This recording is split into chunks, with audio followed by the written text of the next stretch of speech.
Section 1. First, you have some time to look at questions 1 to 4.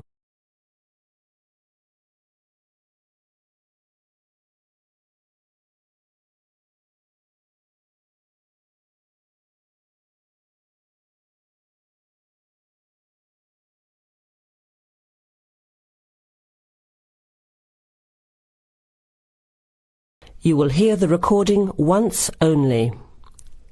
Listen carefully to the conversation and answer questions 1 to 4. OK, who's next, please? I think I am. How can I help you? I just came in on flight 372 from Singapore at 11:30 and my luggage hasn't arrived. I've been waiting at the baggage claim for about half an hour now and everything seems to have come off the plane. The conveyor belt has stopped and all the passengers have gone. So I came here to find out what has happened to my bag. Can I see your ticket, please? Here it is. So you came from Hong Kong today and changed planes in Singapore, right? Yes, the connection in Singapore was a tight one. The plane got in late and I had to rush to get to the next flight. That's the problem right there. There wasn't enough time to get your bags onto the connecting flight. Normally Singapore Airport is very efficient. Now, I need you to fill in these forms. Your name? Jenny Lee. Address? I guess you want my address here. I'm staying with relatives. Just a minute, I'll have to look it up. It looks like 583. No, it's 533 East 67th Street in Riverside. Do you have the phone number there? Yes, I do. It's 93014269. So you came in on Qantas Flight 392. Do you know the number of the flight out of Hong Kong?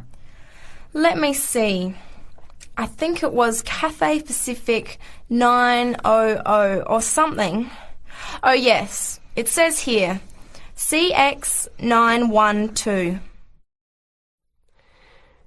Before you hear the rest of the conversation, you have some time to look at questions 5 to 10.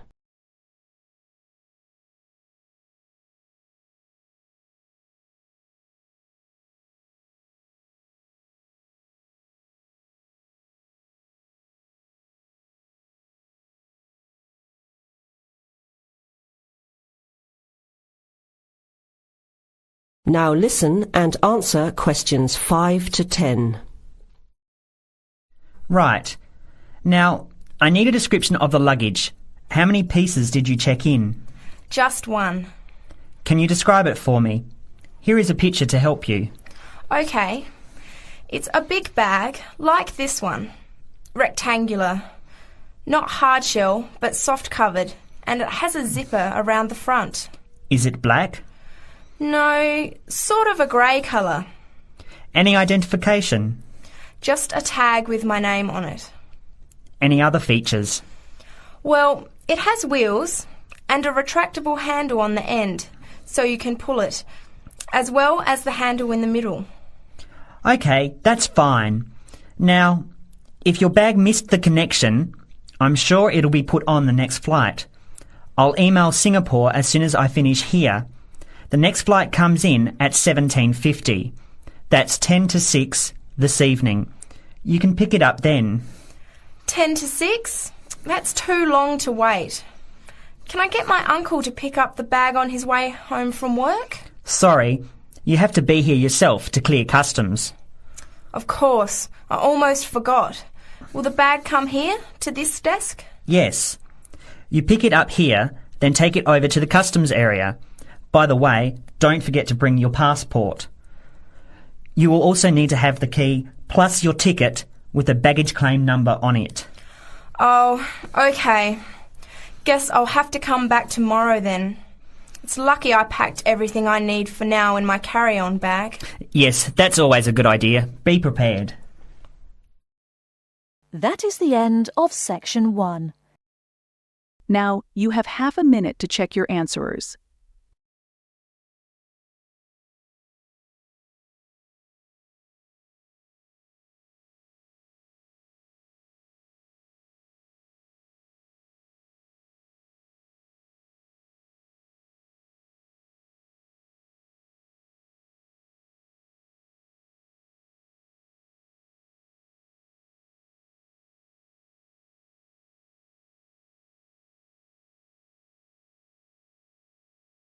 Section 2.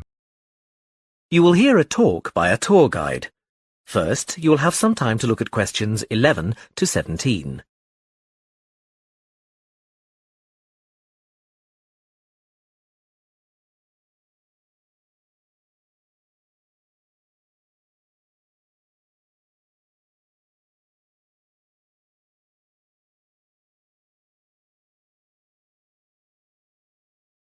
Now listen carefully and answer questions 11 to 17. Welcome to San Fernando City Tours. I'm Mark, your tour guide. We have a lot to see in 3 hours, so make sure you're comfortable. We'll be traveling into the historical district first, and then into the town center. After that, it's out to the harbor, and we'll finish up at the lighthouse, just past the harbor. That will take us up to midday, and after that, you're free to do what you want. At the lighthouse, you'll have a chance to visit the tea room and take photographs of the magnificent coastline. Now, as we have only 3 hours, we won't be able to take you around the shopping district, but we think you'd prefer to look around the shops there in your own time anyway. San Fernando has some well-known tourist attractions, the lighthouse, for example, and the National Library. However, the little-known military museum is not to be missed. Be sure to visit before you leave. Now, there's a lot to do in San Fernando. Indeed, there really is something for everyone. For those who love the water, I can recommend a trip on the Seafarer, one of the most famous boats on the San Fernando River. It does an evening trip with a 3-course meal included. It's great fun for everyone, but especially for young people in their teens or 20s. After 9, there's a disco on the boat, and it gets really lively. Then there's a climbing wall near the town center. It's incredibly popular, with a large wall for expert climbers and a smaller wall for novices. There's a junior wall and a creche, so it's a great day out for those of you with kids. And if you like walking, there's some great walking tours. The City Sights tour is highly recommended, as is the walking tour by the coast. But that one's only for the fit, not really suitable for children or the elderly. For more mature people, or those less able to get around, I would suggest a tour around the vineyards. It can be done in the luxury of a coach, and it's a wonderful way to explore the region's wines. Before you hear the rest of the talk, you have some time to look at questions 18 to 20.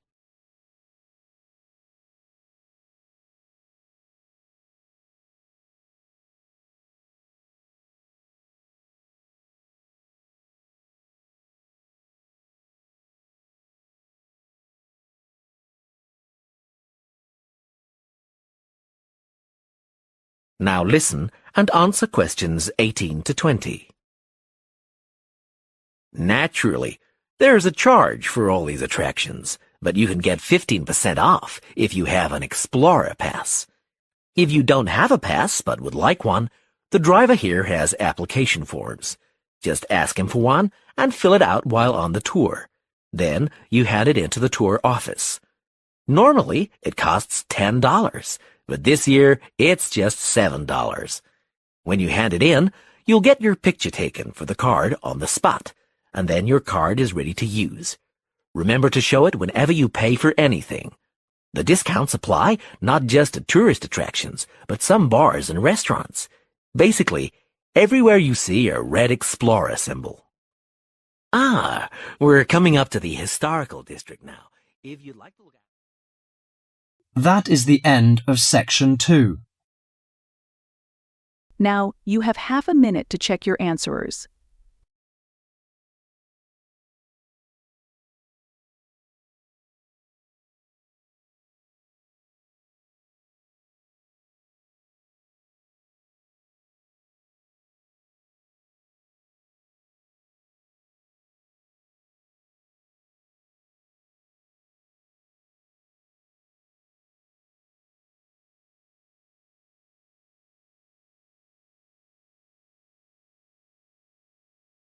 Now turn to Section 3.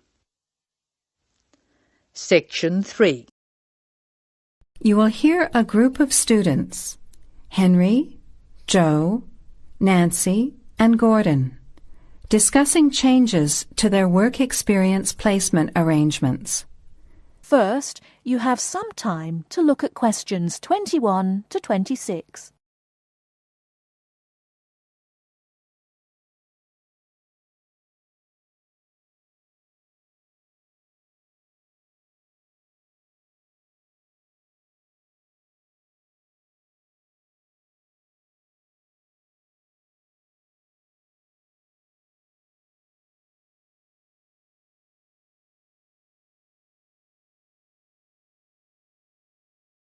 Now listen carefully and answer questions 21 to 26.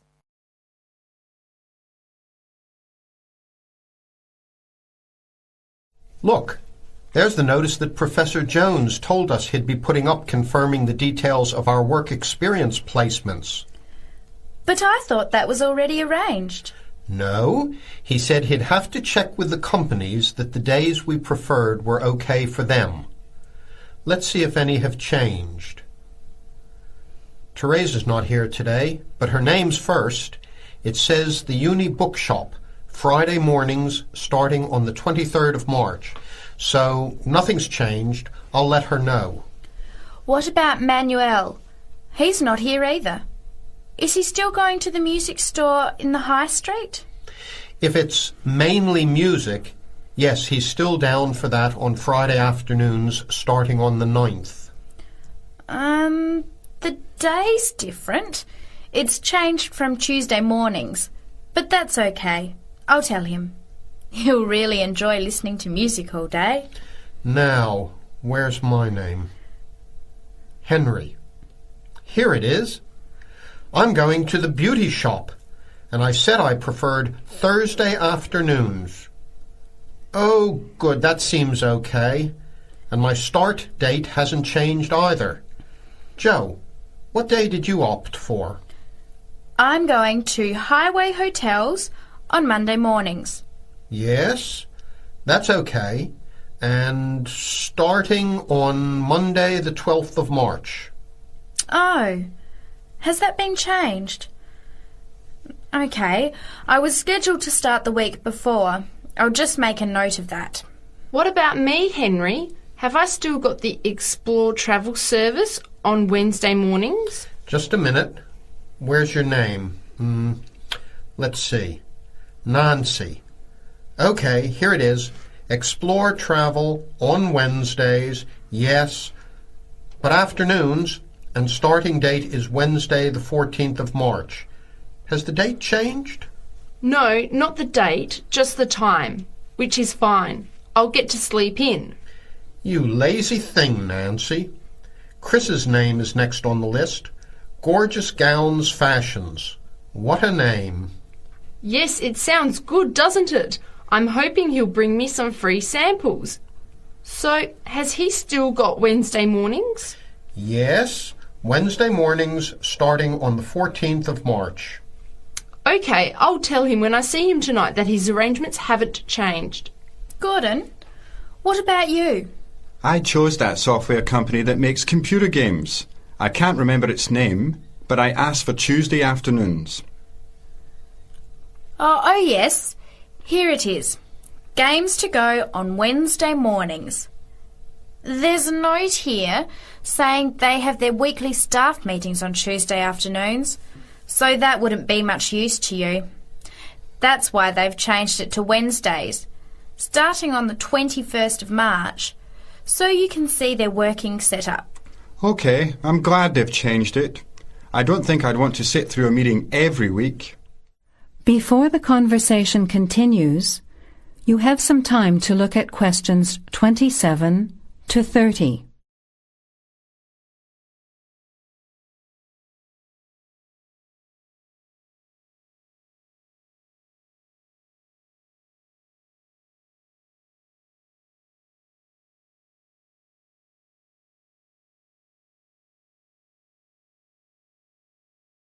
Now, as the conversation continues, answer questions 27 to 30. Can someone remind me what time we have to get to our placement in the afternoons? It says here, mornings start at 9 a.m.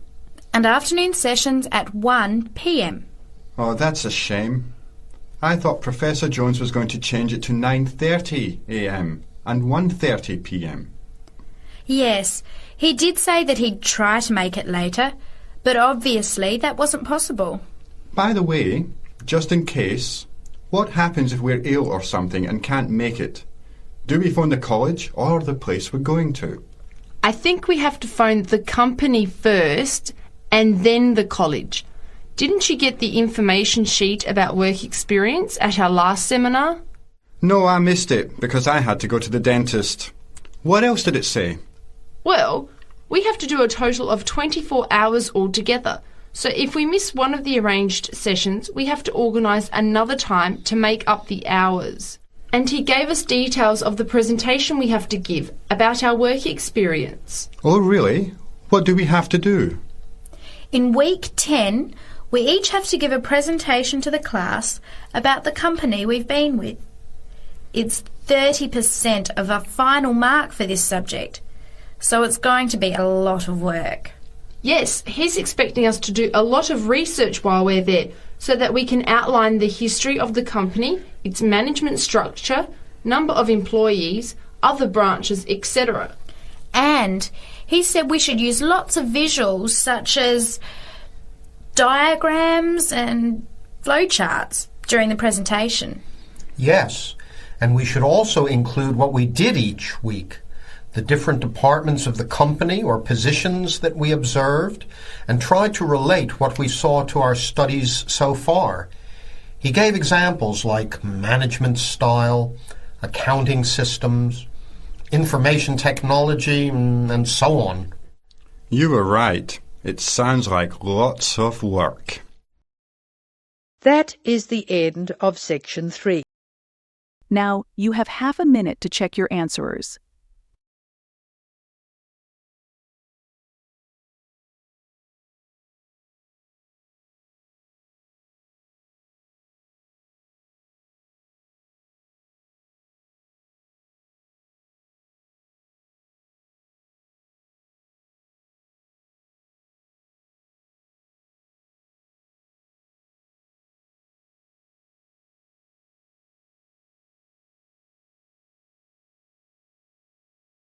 Now turn to section 4. You will hear a media studies tutor giving a lecture about news sources. You now have 30 seconds to read questions 31 to 35.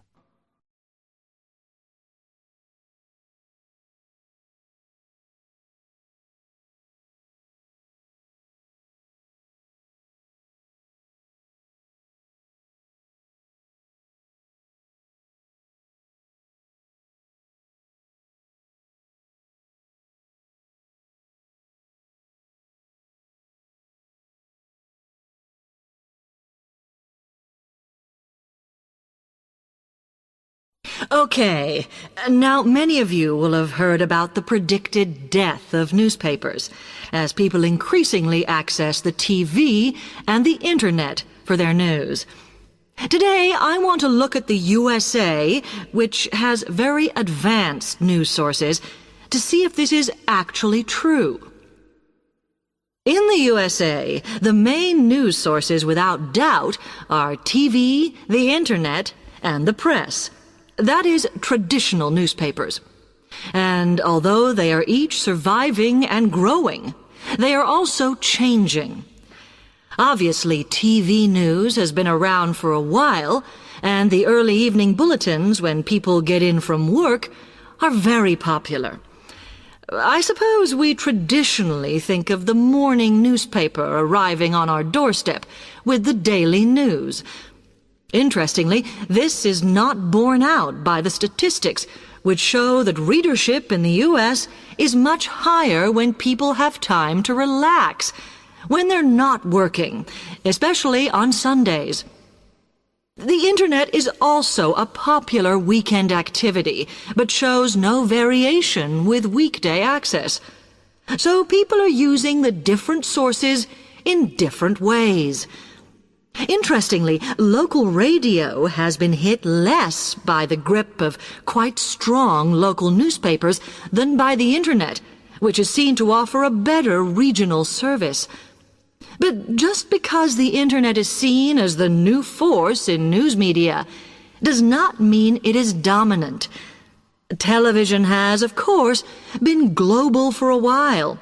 But now technological changes, which have fueled the rise of online news, have also allowed newspapers to print and distribute editions across the world.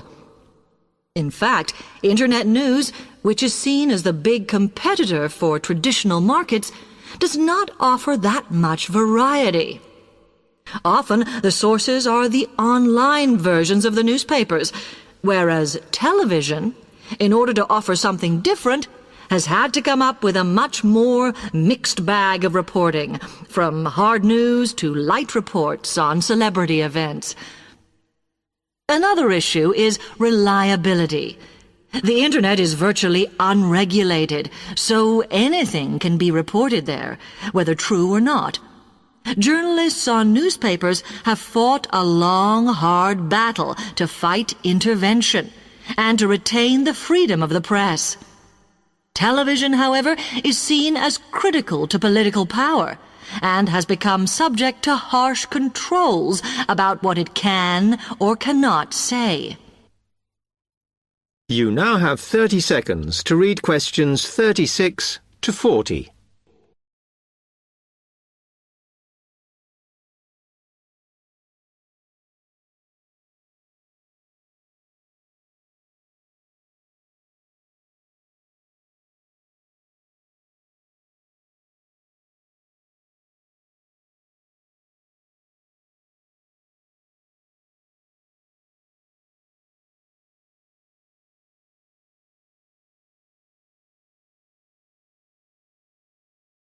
Now, one very critical factor in keeping newspapers alive and well in the USA has been their approach to advertising. Obviously, newspapers are heavily dependent on advertising revenue, and they have become more and more imaginative in what they offer, in order to make sure that advertisers use them and not other news sources. This has meant that, contrary to popular belief, newspapers now have a significantly higher profit margin than the rest of American industry. So, how have they managed to raise advertising revenue in this way? Well, they have put a lot of effort into developing and maintaining a very strong association with the retail trade. And they've come up with a winner. A critical tool in their sales plan has been suggesting that the adverts they run can have vouchers. This has been enormously effective because they have found that not only do more people buy the paper to get the discounts, but also that this inevitably means much higher sales for the clients who advertised. As well as doing this, the newspapers have also introduced aggressive sales campaigns over the last few years. This has resulted in a significant and continuing rise in the number of advertisers prepared to pay the extra for full-page ads. So, what I would like to move on to... That is the end of Section 4. Now, you have half a minute to check your answerers.